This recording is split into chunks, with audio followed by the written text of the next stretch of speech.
Shalom. First and foremost, I want to say all praise, honor, and glory to Yahweh Bahashem, Yahweh Shai Bahashem, Racha HaKodash. Double honors to the apostles and elders of the house of David. Salutations to you brothers throughout the four corners of the earth, teaching the truth in righteousness and sincerity. To you Israelite foreigners, come back home to the truth.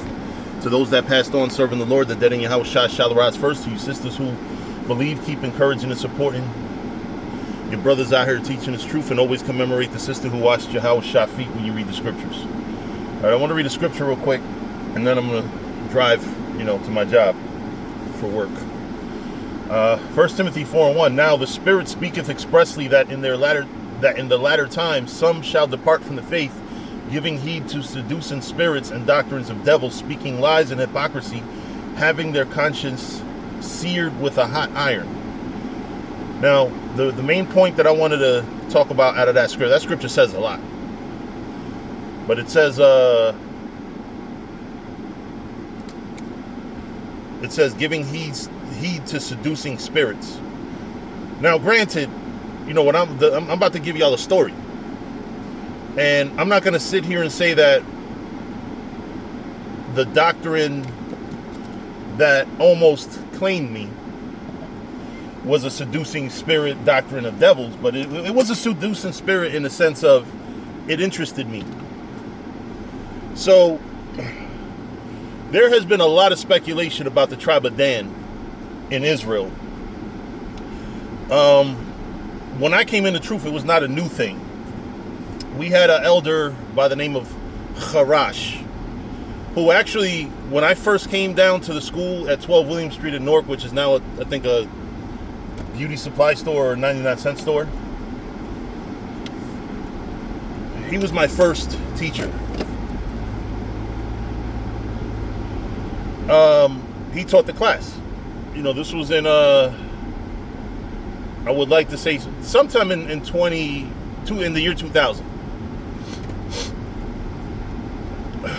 He didn't start off that, with at least expressing that doctrine to me, but funny thing is, one time I came in for a class on a Saturday, and they actually closed the doors. I wasn't supposed to be there. They had a whole council, and they kind of thought, brothers later on told me that they thought that was the last time they was finna see me.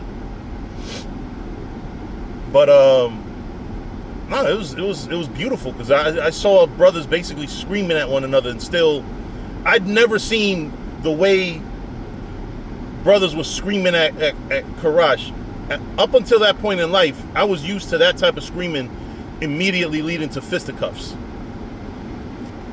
Think about it, like in life, there's only but so much you're gonna yell at me in my face, and it wasn't that brothers was yelling in an antagonistic, I'll fuck you up type manner at all, but simply yelling at me, people yelling at each other usually leads to fights.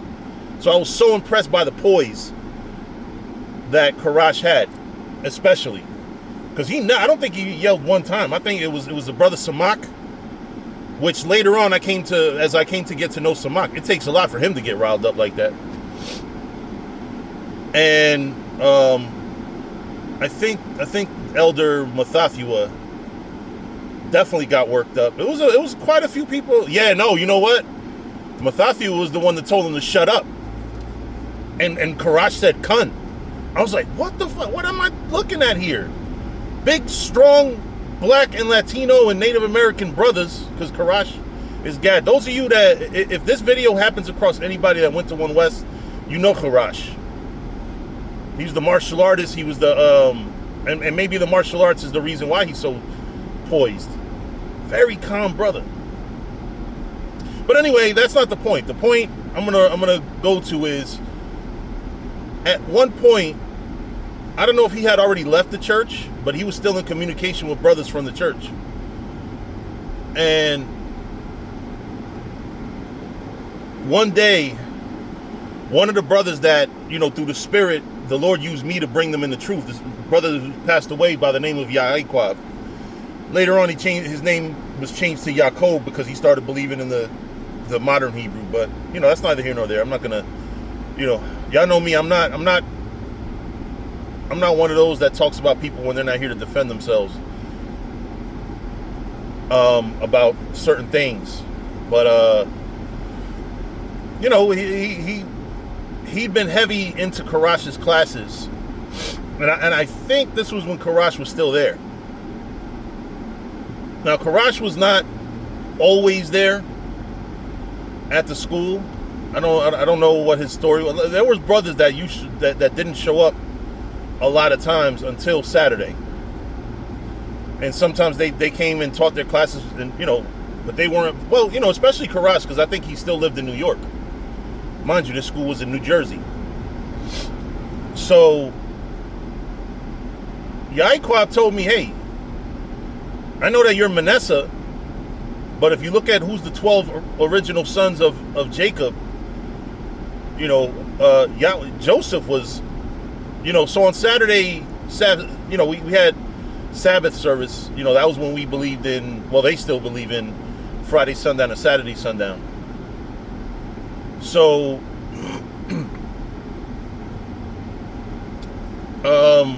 okay, so he told me that when I announced my tribe, because when you do a service, any service, when you get called up to break down scriptures, you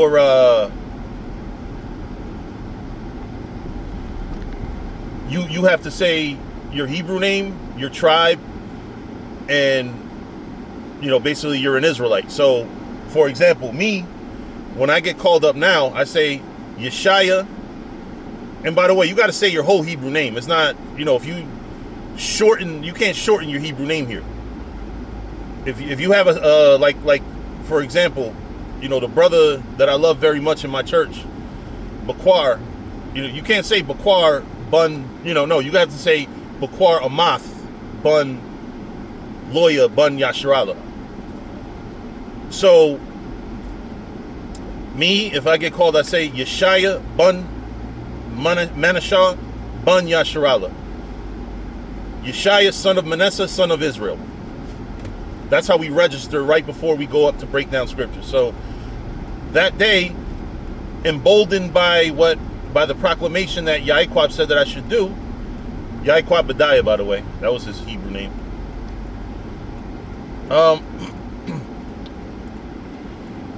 Yaquab Badiah,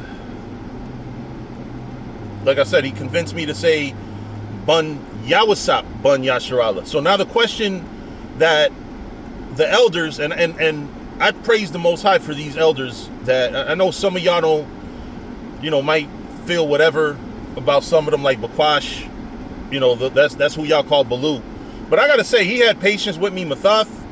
As impatient as he really was, the fact that I never suffered a penalty for saying Bun, because the first person that gave me any resistance to that was Sabalan. He wasn't an elder, but he was an elder in the making. I don't know whatever happened to him. But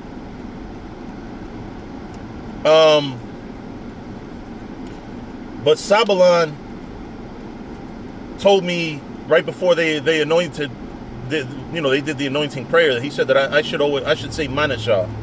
I was like, why? He was like, because of order.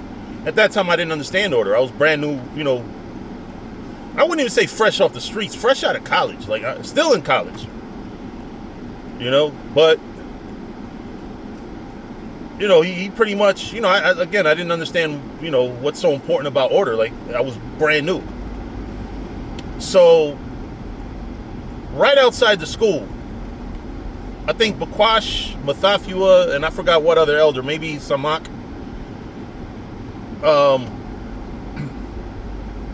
led by Mathafua, they were basically investigating what the fuck would make me say Bun Yawasap, because they pretty much knew that I wasn't smart enough to just come up with that myself at the time. I was too new in the truth. Where the fuck, all these weeks you've said Bun Manashah, this week you want to be an oddball and say fucking Bun Yawasap.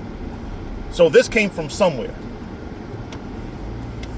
So me being simple, I really didn't know what the fuck was going on. I thought, what Yaquab Badiah had told me was very logical. If I'm from the tribe of Manasseh, Manasseh's not a son of Jacob. Yawasap was. So it made perfect sense to say Bun Yawasop to me.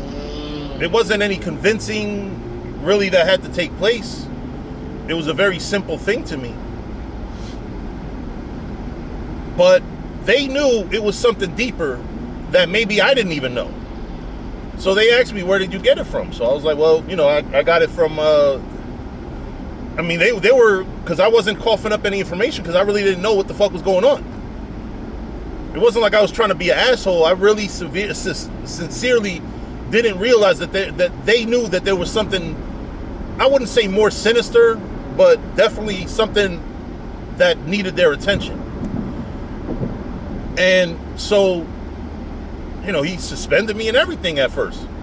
He withdrew the suspension immediately once everything got, sorted out. But I was like fucking shocked. You know what I'm saying? I didn't know what the fuck to say. So I was like, Yawasop. Yahiqua told me that I should say that because, and I gave him my logic. I said because, the son of Jacob, everybody else, every other tribe gets to say their tribe, and they go back to the first generation after Jacob, but I have to go 2 generations. I didn't say all that, but that was my thinking, and some way I conveyed that to them back then. So then they called the other brother. They called Yahiqua. They didn't only call Yahiqua. They called the whole clique over. It was Shawquad, me, Yahiqua, Badiah, and Qaeda. And they was like, what's being taught in the classes y'all going to? So whatever happened, it got sorted out. But basically, if I'm going to claim Yawasop, then that leaves us with 11 known tribes. We know who the 11 are, right? So who's the 12th? Because the way you get 12 tribes is, Joseph's sons, who really are throughout the scriptures their own separate entities. Even now, I don't fucking like Puerto Ricans a lot, unless you're in the truth. To be honest with you, I'm not really a big fan of Puerto Ricans that are in the world. I think they're one of the most disorderly, disorganized, and really lazy and self-entitled tribes among Hispanics. They're the most, not one of the most. But anyway, that's neither here nor there. But we man, what was I gonna say? Damn,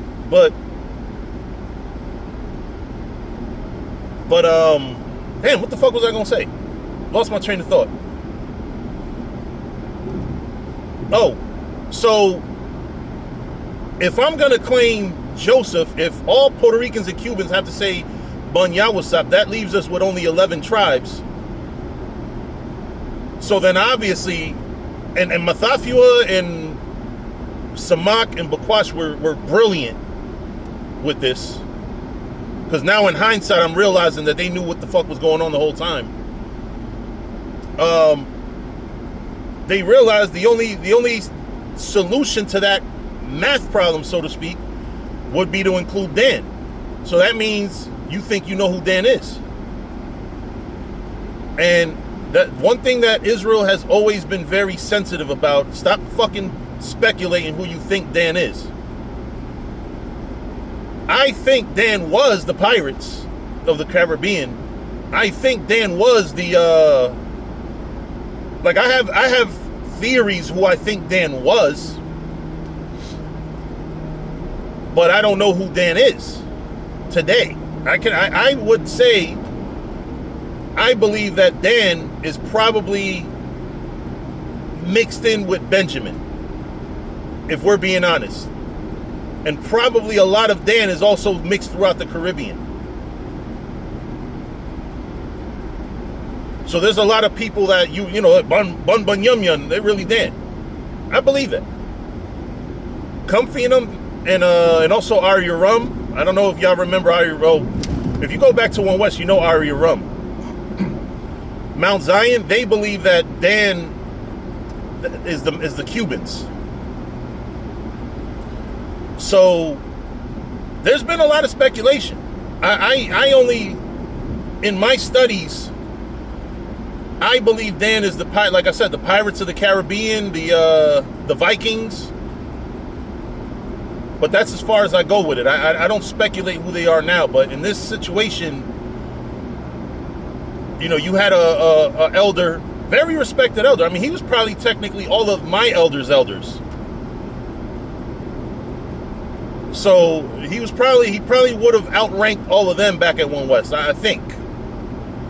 If I recall, even those elders said that he was pretty much the elder, but because of his doctrines, that's probably why he wasn't the elder, you know what I mean? If that makes sense. Like he'd been in the truth quite a while, but he couldn't lead the pack. He couldn't lead the school because of his history with doctrines. So that's my story. Basically, what you should get out of my mistake was don't be easily persuaded, especially when you're registering your tribe. When you're telling the congregation what your tribe is, that means all eyes are on you for a moment. So don't be a fucking oddball. Don't try to do shit different without proper counsel first. Second thing is, you gotta be, as we become elders, we gotta learn from our elders. Sniff out these fucking doctrines. Because I'm gonna tell you, if somebody come to camp and talk about giving themselves to preeminence, I'm fucking suspending you for minimum 2 weeks, pending investigation. Where the fuck did you get that shit from? Do you believe in them lost books of the Apocrypha? I mean, I'm going all in on that shit.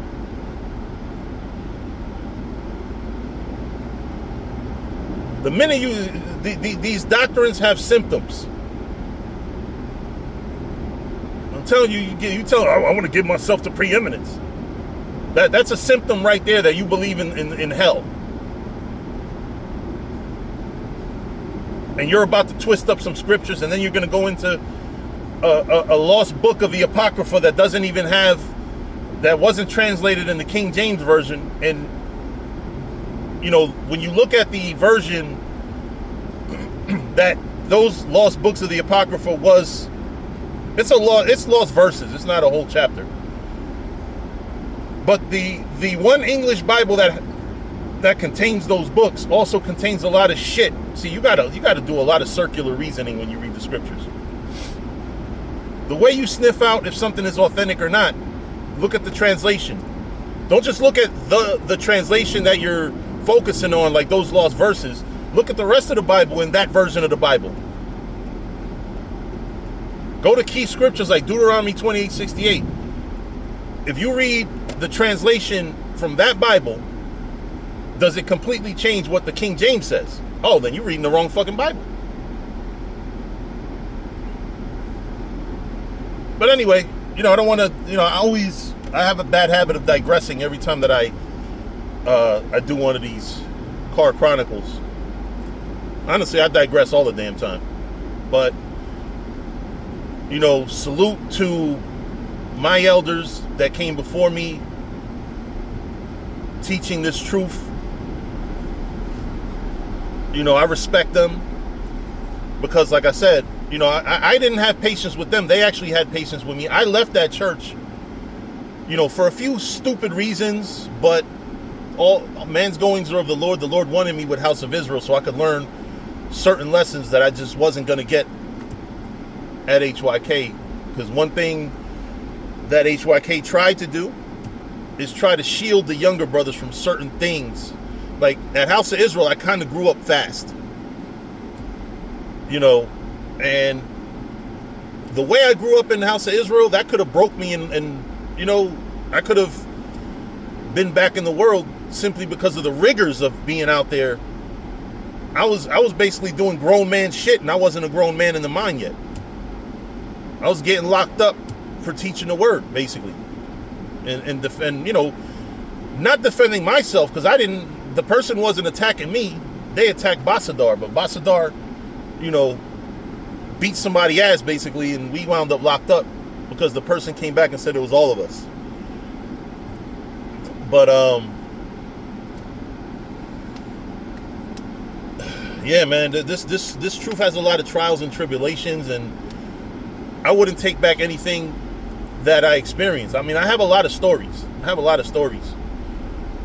You know, some of them you can get some edification out of. This one, I believe that you can learn from my mistake. You know, it's basically about being hasty. You know, when the scriptures say, "Be not rash with thy mouth," you know, I should have. Why the fuck am I listening to somebody I brought to the church? That's one of those things where I always try to be humble, even if I'm considered an elder. I always try to be humble because at the end of the day, you know, there's so many great elders that are still pushing this truth that came before me in this truth. And, you know, I literally have nothing to gloat over them about. You know what I mean? Like, there's nothing I could say that would make me better than them. Except I probably rap better than some of them. But other than that, I don't have anything better than anybody that came before me. You know what I mean? So, you know, even if I did, it's not enough. You know, every year that I can say, oh, I'm 10 years in, I'm 15 years in. These elders are also growing in years. When I was 15 years in the truth, some elders were 35 years in the truth already. So, you know, keep humble. Keep humble. Be not rash with thy mouth. Don't be fucking mouthy. That's one thing too. I learned when I first came into the truth, I was a fucking motor mouth. And then I learned to just be fucking quiet. Like, you know, listen, half the time you're not really teaching anybody anything. Some people know already what you know. So you got to stick with, it's better to be quiet, you know. But anyway, I've already ranted on this video for far too long. Shalom, and learn from my mistakes.